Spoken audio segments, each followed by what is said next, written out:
Buenas tardes, queridos hermanos. Es un placer y un gusto estar otra vez con ustedes y agradecido con Dios por estos medios electrónicos que nos permiten de alguna forma estar comunicados con todos ustedes y compartiendo la palabra de Dios. Vamos a dar continuidad a la lección anterior.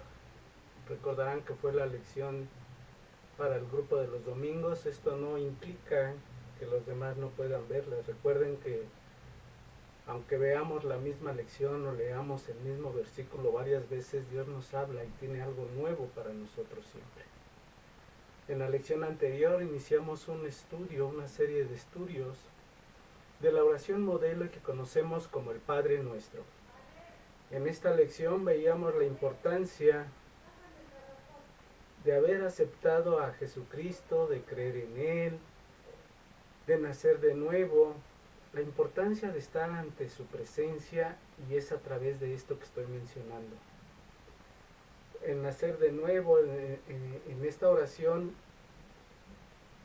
decíamos también que puede tomar sentido cada palabra que decimos y que impacte en nuestra vida, solo para aquellas personas que han recibido al Señor Jesús, que han creído en Él, que han nacido de nuevo. La oración veíamos que empieza con Padre Nuestro que estás en los cielos, con esta frase. Y en esta frase hay por lo menos 3 conceptos que nos tienen que quedar bien claros. Y estos a su vez tienen sus propias características. Vamos a ver estos 3 conceptos. El primer concepto es Padre. Padre como ese ser supremo en quien está puesta toda nuestra esperanza, nuestra fe, nuestra confianza, en quien gira en torno de Él nuestra vida. No Él en torno de nuestra vida, al contrario, nuestra vida debe de girar en torno de Él. Pero también vemos ese Padre amoroso, ese Padre protector, ese Padre proveedor, etcétera, etcétera, etcétera. Todo lo que representa la figura de un Padre. Nuestro quiere decir que nos pertenece, que es nuestro Padre, nos pertenece, ¿verdad? Que se relaciona, que está asociado, que se comunica, etcétera, etcétera, etcétera con nosotros, con las personas que hablan. Por eso es importante que nosotros nos presentemos ante Él por medio de estas oraciones, de ese tiempo que dedicamos a Él, ¿verdad?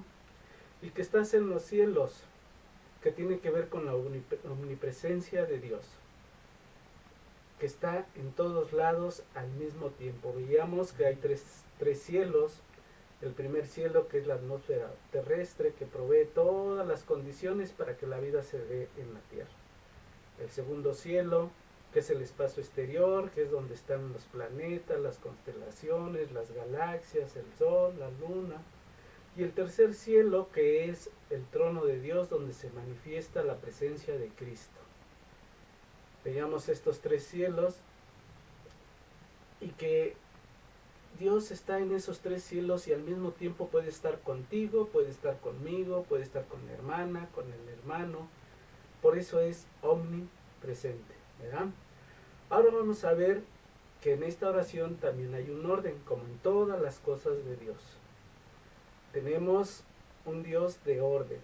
Y en esta oración hay 6 peticiones en la oración. Dice: santificado sea tu nombre. Sabemos que Dios es santo porque esa es su naturaleza, que no hay nada imperfecto en Él, no hay nada que sea corrupto en Él. Es su naturaleza ser santo. Pero nosotros tenemos y debemos declarar y reconocer que esta santidad es a través de reconocer esta santidad a través de la alabanza, la oración y la adoración. Dice el siguiente versículo: venga tu reino. Dice en Lucas 17, 20 y 21. Anota la cita, yo te la leo y después la lees con calma y la analizas y le pides a Dios que te dé revelación de esta palabra. Dice Lucas 17, 20 y 21. Un día los fariseos le preguntaron a Jesús: ¿cuándo vendrá el reino de Dios? Jesús contestó: No pueden descubrir el reino de Dios por medio de señales visibles. Nunca podrán decir, aquí está o está por allí, porque el reino de Dios ya está entre ustedes. ¿Qué quiere decir esto? Que nosotros podemos y debemos establecer el reino de Dios en nuestras vidas. Dice la palabra, nunca podrán decir el reino de Dios está aquí o está por allí, porque ya está entre nosotros. Es decir, como veíamos en la clase pasada, el Padre nuestro que estás en los cielos es aquí y ahora. Que nosotros vivamos todo lo que vamos a vivir en la vida eterna con Él, lo empecemos a vivir desde aquí y ahora. Y para esto tenemos que establecer el reino de Dios en nuestras vidas. ¿Ya? Es decir, el reino de Dios ya está en cada uno de nosotros, pero tenemos que vivirlo. ¿Cómo? Obedeciendo a la palabra, estudiando la palabra, pero hay que vivir esa palabra, porque si nada más la estudiamos, la razonamos, nos llenamos de conocimiento, pero no lo vivimos, no podremos vivir el reino de Dios aquí en esta tierra. Dice también, hágase tu voluntad como en el cielo, así también en la tierra. La Biblia dice en el libro de Romanos que la voluntad de Dios es buena, agradable y perfecta.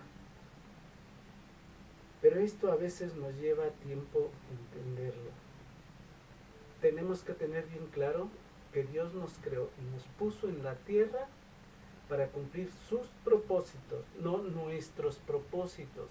Generalmente siempre queremos cumplir nuestros propósitos, inclusive cuando es el fin de año, se acostumbra en el mundo que se haga una lista de 12 deseos y nos comemos hasta una uvita por cada mes. Y hacemos una lista de 12 deseos que generalmente nunca cumplimos. O pretendemos cumplir, pero siempre va enfocado a nuestros propósitos. Dios nos puso en esta tierra para cumplir sus propósitos, no los nuestros. Cuando Dios creó los cielos y la tierra, y creó al hombre y lo puso en el huerto del Edén, su objetivo es que hubiese una comunión con Él, con el Padre, con el Creador, y que Eva y Adán fueran sus hijos y se viviera como una familia. Desafortunadamente sabemos lo que pasó. Adán y Eva pecan y bueno, pues ya esa es otra historia, ya no hubo esa comunicación, ya no hubo esa comunión. Pero ese era su propósito de Dios, que Adán y Eva fueran sus hijos. Cuando Él los creó, les dijo, sean fructíferos y multiplíquense. ¿Qué quiere decir esto? Que Dios quería que ellos formaran su familia. Pero bueno, el pecado vino a distorsionar todo y ya no hubo tal familia. ¿Ya? Hasta aquí estas tres primeras peticiones tienen que ver con Dios y con su gloria. Las siguientes tres peticiones tienen que ver con nuestras necesidades, que son del versículo de Mateo 6, del 11 al 13. Dice, el pan nuestro de cada día, dárnoslo hoy. Implica lo que necesitamos para mantener la vida y de esta manera presentarnos ante Dios.